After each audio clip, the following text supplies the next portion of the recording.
माननीय श्री ऑनरेबल श्री मुजीबुल्लाह खान, श्री मुजीबुल्लाह खान जी 15 मिनट। धन्यवाद उपाध्यक्ष महोदय। आपके और स्पीकर हैं, हम चेक करवा सर। चेक करा, प्लीज चेक करा। यहाँ 6 मिनट रखा हुआ है, प्लीज। मुझे धन्यवाद प्रस्ताव पर बोलने का मौका दिया, इसीलिए मैं आभारी हूं। बीजू जनता दल के तरफ से मैं अपना पक्ष रखना चाहता हूं। सर, शुरुआत कहां से करूं ये तो मैं नहीं समझ सक रहा हूं, क्योंकि मैं जब राज्यसभा आया मेरा बहुत उत्सुकता था कि मैं बहुत कुछ सीखूंगा, बहुत कुछ जानूंगा। मेरा दुर्भाग्य है कि 2 साल कोरोना में निकल गया, बाकी 2 साल लड़ाई झगड़ा में निकल गया। मैं किसी भी पार्टी का नाम लेना नहीं चाहता। एक तरफ से कोई बोलता है तो दूसरे तरफ से कोई टोकता है। जैसा स्कूल्स में होता है, कॉलेज में झगड़ा होता है, ये वही चला है मेरे अध्यक्ष महोदय। तो हम लोग जो नया लोग आते हैं, हम लोग सीखेंगे क्या? बड़ा अजीब सा लगता है। देखते देखते कोरोना के साथ मिला के 4 साल निकल गया, 2 साल बड़ा मुश्किल से है। चलो, बोलने का तो मौका मिला, इसीलिए कुछ बोलूंगा। सबसे पहले मैं पूर्व प्रधानमंत्री अटल बिहारी वाजपेयी का एक कोट कहना चाहता हूं। उन्होंने कहा था, बड़े विश्वास के साथ कहा था कि भारतीय लोकतंत्र में सबसे बड़ी ताकत यह है कि राष्ट्र को राजनीति से ऊपर रखना चाहिए। ये बात सही है, लेकिन आज जो जमाना है, आज जो दिन है, राष्ट्र को राजनीति से ऊपर रखने का तो मैं तो कहीं पर देख नहीं सक रहा हूं। हर जगह राजनीति ऊपर रहता है। पहले जमाने में लोग राजनीति करते थे, ईमानदारी से राजनीति करते थे अध्यक्ष महोदय। आज जिसका कोई नीति नहीं है वही राजनीति करता है, बिना नीति के राजनीति। अध्यक्ष महोदय, कुछ भारतवर्ष के कुछ पुराने नेताओं के बारे में कुछ कहना चाहता हूं, जिन्होंने राजनीति किया, कैसे शालीनता से किया, कैसे सिंप्लिसिटी से अपना राजनीतिक जीवन पार किया। उनके बारे में थोड़ा बहुत जो जानता हूं मैं कहना चाहता हूं। उनमें से एक है चौधरी चरण सिंह जी, पूर्व प्रधानमंत्री। जब वो प्रधानमंत्री बने, मुझे जितना मालूम है, जो मैं जाना हूं, पढ़ा हूं, वो एक कृषक के भेष में, एक किसान के भेष में एक पुलिस स्टेशन में जाके पहुंचे और वहां कहे कि मैं एक रिपोर्ट लिखवाना चाहता हूं। तो उस पुलिस स्टेशन वालों को पता नहीं था जो ये भारत के प्रधानमंत्री है। वो बोला, कुछ पैसा निकालो फिर तुम्हारा रिपोर्ट लिखा जाएगा, क्योंकि वो किसान के भेष में थे। उनको बहुत देर तक बैठा दिया गया। फिर जब आगे चल के जब पता चला, धीरे धीरे सबको पता चला कि प्रधानमंत्री खुद आए हुए हैं, तो उनका क्या हालत हुआ होगा आप खुद समझ सकते हैं। वो किसान के भेष में जाने वाले प्रधानमंत्री थे। लेकिन आजकल जमाना बदल गया है, मैं और क्या कहूं आपको। कर्पूरी ठाकुर जी, वो कितने सरल नेता थे। उपाध्यक्ष महोदय, आप भी जानते हैं क्योंकि आप तो बिहार से आए हैं।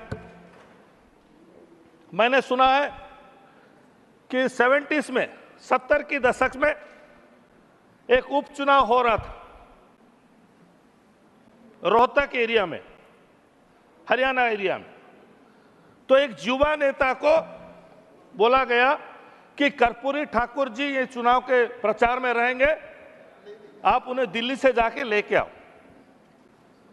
तो वो युवा नेता दिल्ली आके पहुंचे, बिहार भवन में कर्पूरी ठाकुर जी से मिले। कर्पूरी ठाकुर जी ने पूछा, गाड़ी उड़ी लाए हो? ये युवा नेता के पास गाड़ी कहां था, ये बेचारा तो बस में गया था। तो इन्होंने कहा कि नहीं सर मैं तो नहीं लाया हूं। तो बोला चलो मिल के बस में चलते हैं। बोला सर आपका गाड़ी नहीं है? कर्पूरी ठाकुर जी बोले नहीं मेरा गाड़ी नहीं है।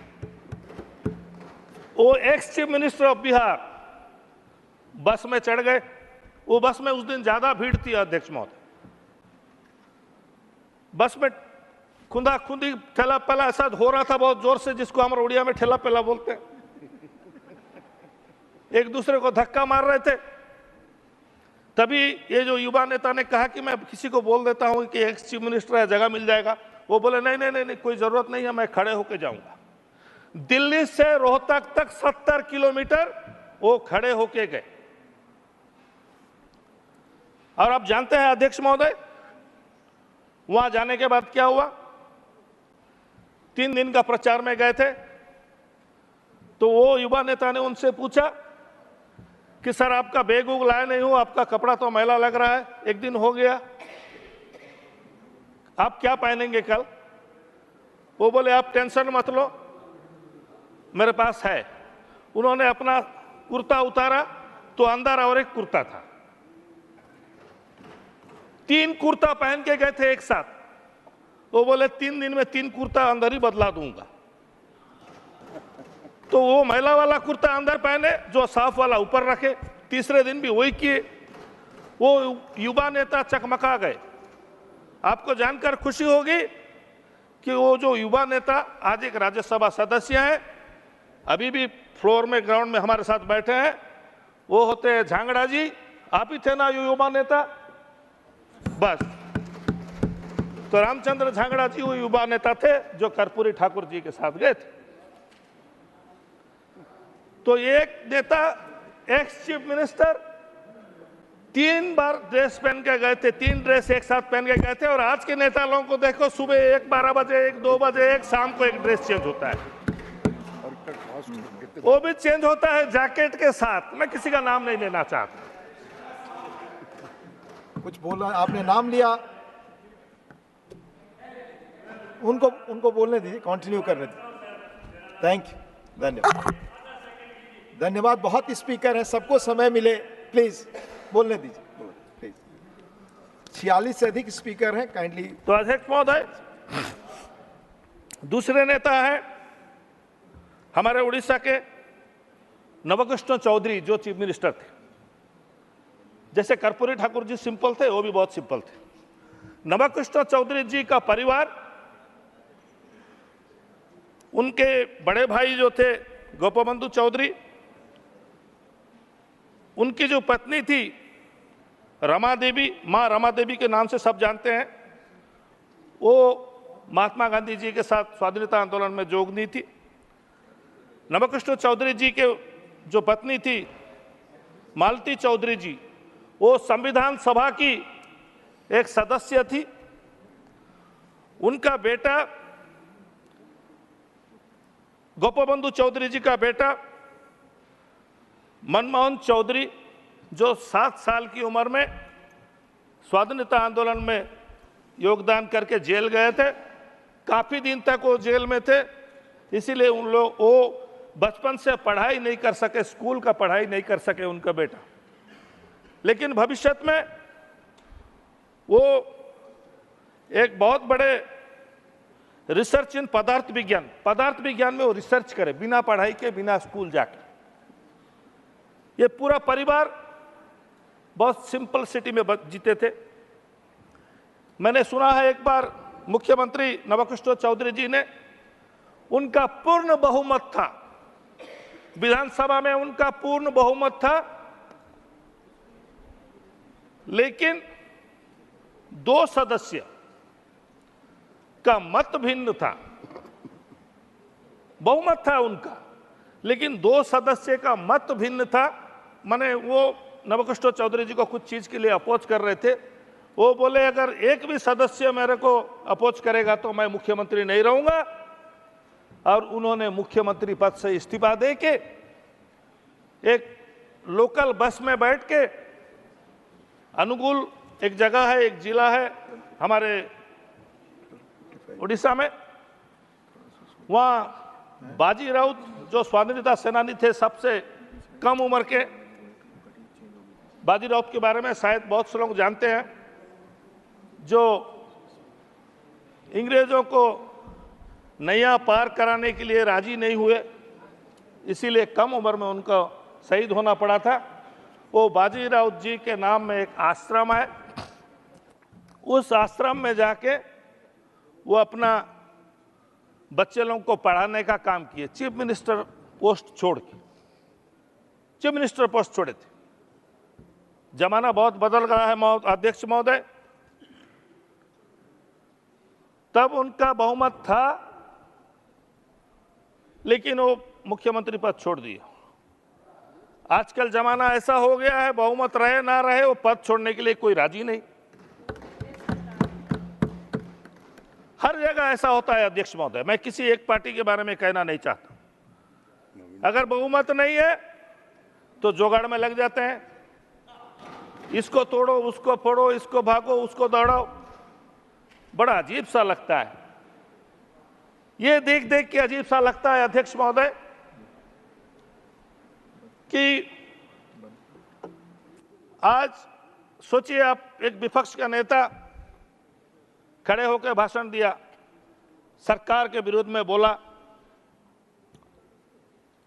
अपना पक्ष रखा, जोरदार बोला, हमने सब ताली बजाए।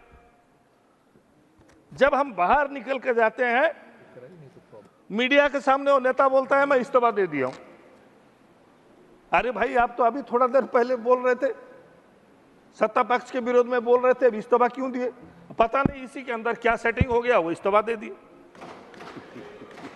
बहुत सा केस ऐसा है अध्यक्ष महोदय, बहुत से राज्य के विधानसभा में ऐसे होता है, बहुत से हमारा पार्लियामेंट्री में भी ऐसी होता है। बहुत से नेता एक पार्टी में मुख्यमंत्री का पद पाने वाले भी नेता, मुझे बड़ा अजीब लगता है अध्यक्ष महोदय। एक पार्टी का सदस्य होने के नाते मैं कहना चाहता हूं कि मुझे एक पार्टी, मेरा बीजू जनता दल, मेरे नेता नवीन पटनायक मुझे राज्यसभा भेजे हैं, अपर हाउस भेजे हैं, तो मैं उसका सम्मान करता हूं, मेरा पार्टी का सम्मान करता हूं, मेरे नेता का सम्मान करता हूं। तो मेरा दिल कभी नहीं कहेगा कि मेरे नेता को छोड़ के मैं कहीं जाऊं। लेकिन जो नेता मुख्यमंत्री होने के बाद एक पार्टी की तरफ से, बहुत से नेता, ऐसा आपको नाम नहीं बताना चाहता, बहुत से नेता है, अरे भाई उससे बड़ा पोस्ट तुमको और पार्टी क्या देगा? एक मुख्यमंत्री का पद दिया, उससे ज्यादा और क्या देगा आपको? आप छोड़ के चले जाते हो दूसरा पार्टी में। अभी क्यों जाते हो ये तो भाई वही बता सकते हैं, वो जो छोड़ के जाता है वही बता सकता है कि मजबूरी में गया, डर के गया, कि वो इंसान लालच में गया। कुछ तो एक बात हुई होगी, कुछ तो एक हुई होगी। जैसा कि फिल्मों में होता है, फिल्मों में क्या होता है, कोई भी विलन बच्चों को किडनैप कर लेता है अध्यक्ष महोदय, क्योंकि मैं फिल्म लाइन से आता हूं, इसी तरह अच्छी तरह बोल सक रहा हूं। बच्चों को किडनैप करते हैं, हम लोग जो पिक्चर में देखते हैं, वो बोलते हैं एक काम तुम करो या फिर तुम्हारे बच्चों को मार देंगे। 15 मिनट हो जाएगा ना। तो मजबूरी से जो हीरो रहता है वो सरेंडर कर जाता है, या फिर वो इंसान को लालच दिया जाता है कोई भी चीज का हो, तब वो सरेंडर कर जाता है या चेंज करता है। तो या तो डर से या भर से, भर से मतलब भरने वाला, वो पैसा भरे, सोना भरे, दौलत भरे, कुछ भी भरे, भर से या डर से, ये दो चीज की वजह से ही आदमी अपना जमीर तक बेच देता है, अपना ईमान बेच देता है। तो करे तो क्या करें हम लोग? मैं बचपन से राजनीति में इसलिए हूं कि मेरा परिवार सब राजनीति में थे। मैं जब राजनीति में, बचपन से मेरा आग्रह था, अध्यक्ष महोदय, चेयरमैन साहब आज आ गए हैं, बहुत अच्छा लगा मुझे। तो राजनीति में मेरा आग्रह था, इसीलिए मैं चाहता था बड़े बड़े नेता से कैसा मिल सकूं। बड़े नेता से कैसा मेरा जान पहचान होगा। छोटेपन से, बचपन से आदत था। मैं जब छोटा था बीजू बाबू से मिला था, क्योंकि मेरे पिताजी बीजू बाबू के साथ काम करते थे। मैं बचपन में बीजू पटनायक के साथ मिला था। मुझे बहुत खुशी लगा बीजू पटनायक जैसा नेता से मैं मिला। सर मेरा 15 मिनट है सर। सर सिर्फ 7 मिनट गया सर, मैं देख के कर रहा हूँ sir, no problem. It is not reflecting correctly. Sir You 30 seconds left. Sir Round up. It's a good address. I will listen to it. Sir तो आज जब मैं एक ग्राउंड रियलिटी से, एक सरपंच से आकर राज्यसभा में पहुंचा, ये मेरा सौभाग्य है कि आप लोगों के पास आया, कुछ सीखने का मौका मुझे मिला, कुछ जानने का मौका मिला। मैं सरपंच था, सरपंच से सीधा राज्यसभा आया हूं, कभी चुनाव नहीं लड़ा, विधानसभा चुनाव मौका ही नहीं मिला मुझे। सरपंच से एक राजनेता के तौर पे आया। तो अध्यक्ष महोदय, आज जो हमारे राष्ट्रपति महोदय के धन्यवाद प्रस्ताव में जो बोल रहा हूं, उसमें एक लफ्ज था राष्ट्रपति महोदय ने, वो भी हमारे उड़ीसा से हैं, हम सम्मान करते हैं। हमारा सौभाग्य है कि भारत के राष्ट्रपति हमारे उड़ीसा से हैं। क्लियर मेजॉरिटी वाले सरकार, ऐसा कुछ राष्ट्रपति महोदय ने कहा था, लेकिन मैं जितना जानता हूं 2014 और 2019 में क्लियर मेजॉरिटी था। अभी क्लियर मेजॉरिटी नहीं है, अभी गठबंधन का सरकार है। Siri, round up. Sir sir 10 minutes, 10 seconds. Sir Please. Conclude.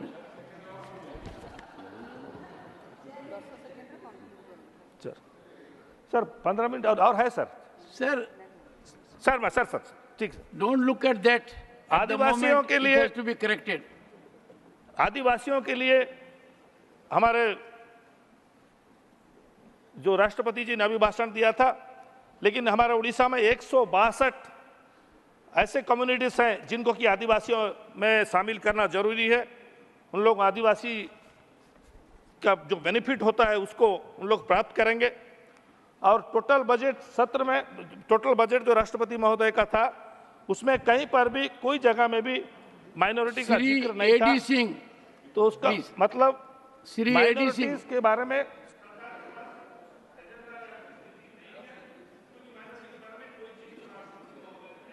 Sri A.D. Singh.